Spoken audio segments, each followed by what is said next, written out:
चलिए शुरू करते हैं आज का यह वीडियो और समझते हैं डी के बारे में। तो मैं यहाँ पर फिर से एक बार लिख देना चाहता हूँ कि द्विघात सूत्र आपका किस तरह का होता है। द्विघात सूत्र, ठीक है। द्विघात सूत्र में हम लोग x बराबर लिखते हैं क्या, माइनस भी लिखते हैं, plus minus root under D का प्रयोग करते हैं, बटा में हम लोग लिखते हैं 2a लिखते हैं, ठीक है। इसको हम लोग एक तरह से और लिख सकते हैं, x बराबर लिखा जाता है, माइनस भी लिखा जाता है, plus minus root under D के बदले हम लोग क्या लिखते हैं, बी स्क्वायर लिखते हैं, माइनस 4ac का प्रयोग किया जाता है और बटा में 2a लिखते हैं, ठीक है।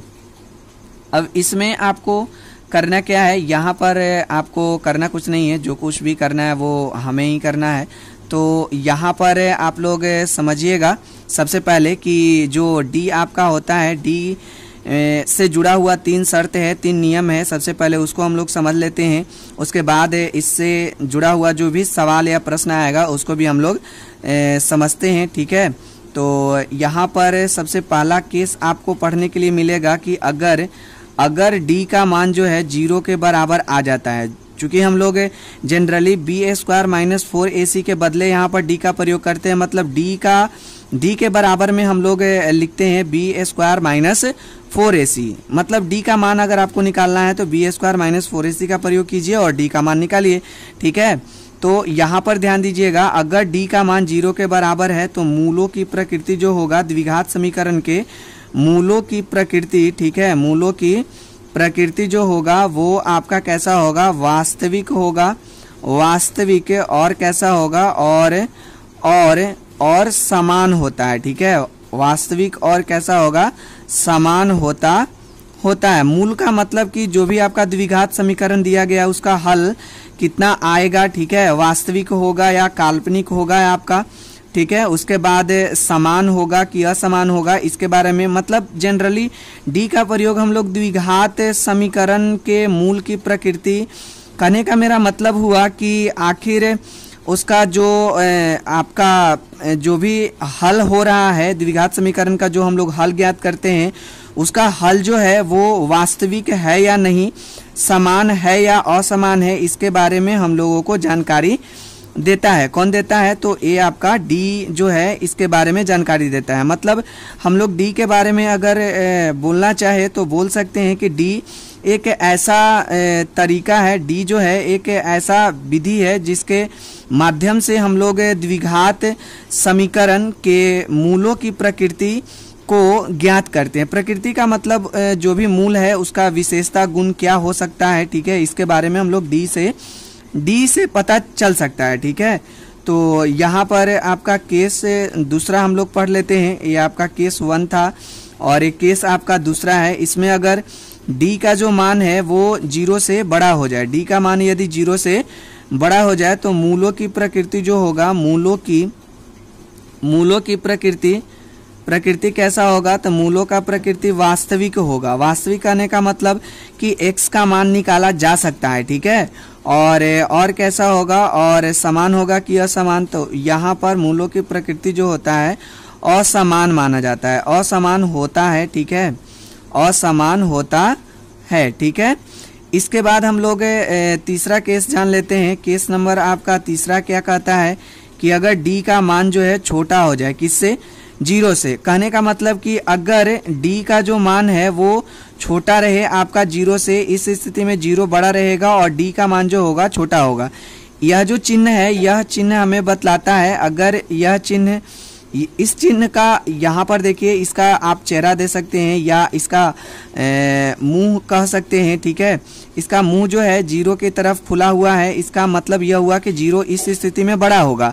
यहाँ पर जो है इस चिन्ह का मुंह जो है डी के तरफ खुला हुआ है, इसका मतलब कि डी जो है बड़ा होगा, ठीक है। तो यहाँ पर जो है डी का मान छोटा होगा और 0 का मान बड़ा होगा। तो इस स्थिति में मूलों का जो प्रकृति होगा उसमें आपका कोई भी वास्तविक मूल ज्ञात नहीं किया जा सकता है, जिसके आधार पर हम समान और असमान भी नहीं बता सकते हैं। तो यहाँ पर हम लोग लिख सकते हैं कि कोई वास्तविक मूल, ठीक है, कोई वास्तविक वास्तविक मूल, ठीक है, मूल नहीं प्राप्त किया जा सकता है, किया जा सकता है, ठीक है, किया जा सकता है। जब वास्तविक मूल कोई मिलेगा ही नहीं तो समान और असमान के बारे में हम लोग नहीं बता सकते हैं। यही 3 केस हैं। एक और आपका केस होता है, चलिए उसके बारे में भी हम लोग जान लेते हैं। ऐसे तो होता है 4 या 5, लेकिन आपको जो परीक्षा के दृष्टिकोण से ज़्यादा इम्पोर्टेंट है बस उसके बारे में हम लोग यहाँ पर समझते हैं। एक आपका होता है कि अगर d का मान बड़ा हो जाए या बराबर रहे, किसके, 0 के।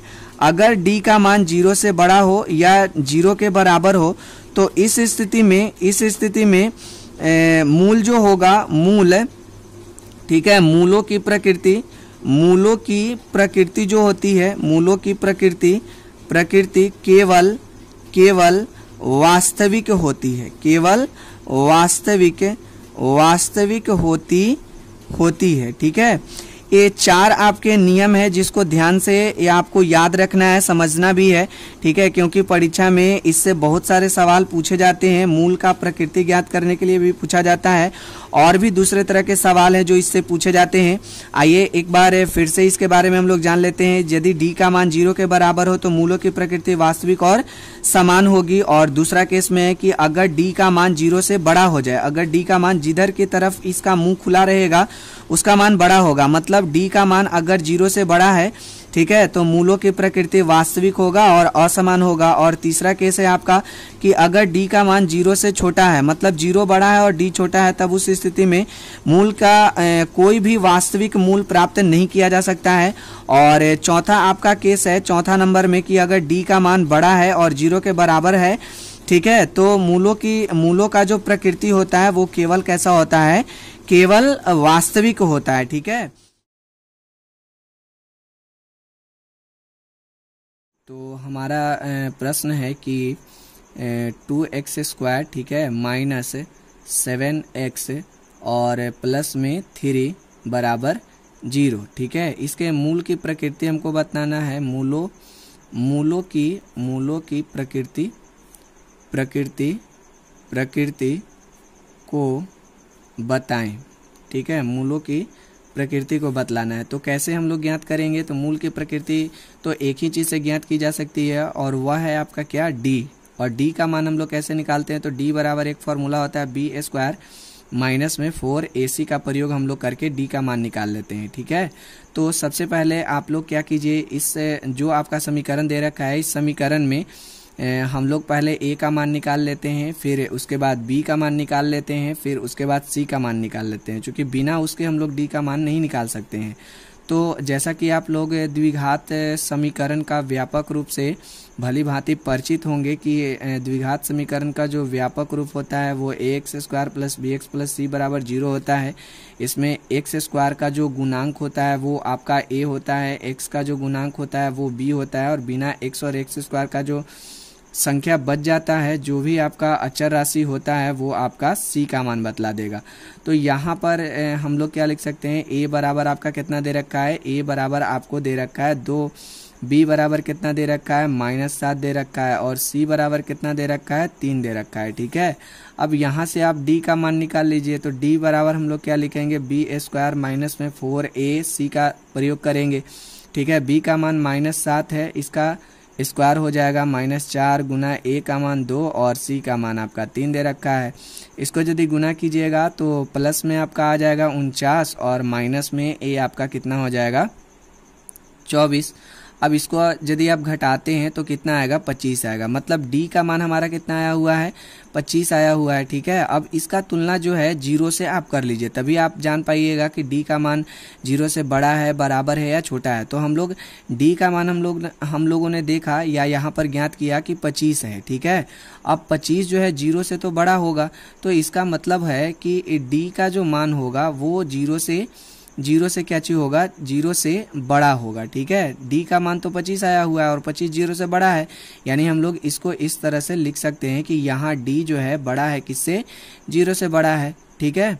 इसलिए क्या लिखा जा सकता है, इसलिए इस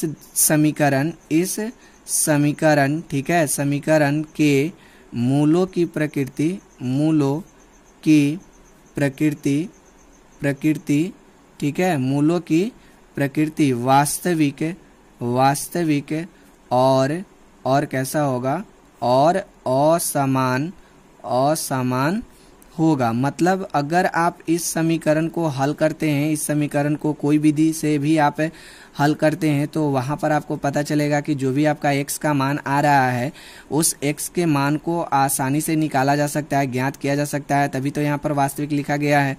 और असमान कहने का मतलब कि जो भी आपका हल आएगा, ठीक है, हल आएगा वो अलग अलग होगा। चूंकि द्विघात समीकरण का यहाँ पर पावर 2 दे रखा है, तो ठीक है, तो इसका जब हल कीजिएगा तो x का 2 मान मिलेगा, ठीक है। आपके जानकारी के लिए मैं यह बता देना चाहता हूँ कि जिस भी समीकरण का जितना पावर होता है उसका उतना सॉल्यूशन ज्ञात किया जा सकता है। मतलब अगर जिस समीकरण का पावर 1 है, ठीक है, जिस समीकरण में का पावर अधिकतम पावर 1 है तो उसका केवल एक सॉल्यूशन ज्ञात किया जा सकता है। अगर जिस समीकरण का अधिकतम पावर 2 है तो उसका सॉल्यूशन 2 को ज्ञात किया जा सकता है। और जिस समीकरण का पावर अगर 3 है तो उसका 3 सॉल्यूशन ज्ञात किया जा सकता है। ठीक उसी तरह से अगर किसी समीकरण का अधिकतम पावर 4 है तो उसका 4 सॉल्यूशन ज्ञात किया जा सकता है। ठीक है, तो इस द्विघात समीकरण को यदि आप हल कीजिएगा तो अधिकतम पावर तो 2 है, इसलिए इसका 2 हल मिलेगा। और दोनों हल जो होंगे, दोनों हल आपस में समान नहीं होंगे। ठीक है, तो आइए एक और प्रश्न को लेकर हल करते हैं और देखते हैं कि उसके मूल का प्रकृति किस तरह का होगा। जैसे यहाँ पर प्रश्न का बात किया जाए, 4x² माइनस में यहाँ पर 20x लिखा हुआ है और प्लस में आपका 25 दिया गया है। इसके मूल की प्रकृति को ज्ञात करना है तो सबसे पहले क्या करेंगे, सबसे पहले a का मान लिख लीजिए कितना है 4, b का मान कितना दिया गया है माइनस में 20 है और c का मान कितना दिया गया है प्लस में 25। प्लस शुरू में छिपा हुआ रहता है।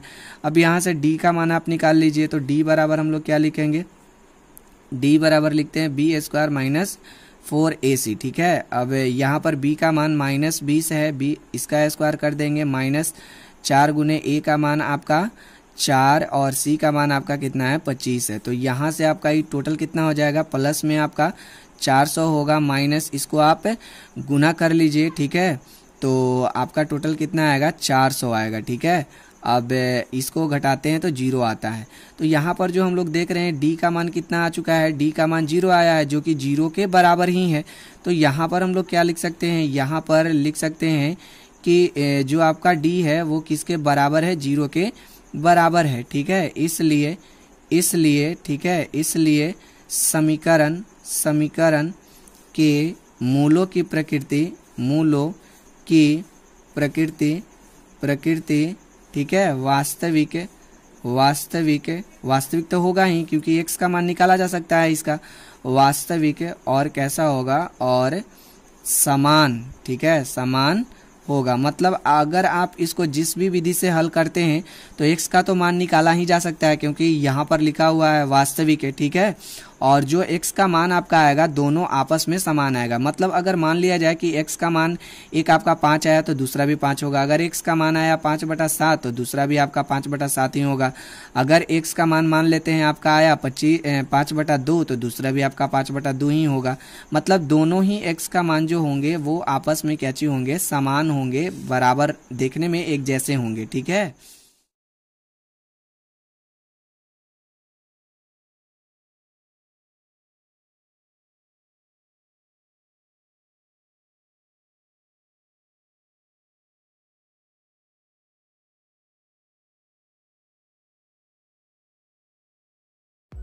दोस्तों आज के लिए बस इतना ही। अगली वीडियो में हम लोग फिर मिलेंगे एक नए टॉपिक के साथ। तब तक के लिए जय हिंद।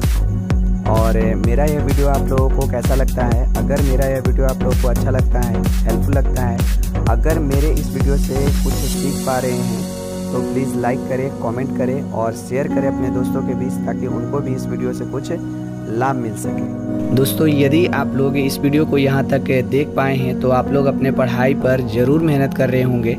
तो आपके आगामी सफलताओं के लिए बेस्ट ऑफ लक और thank you for watching this video.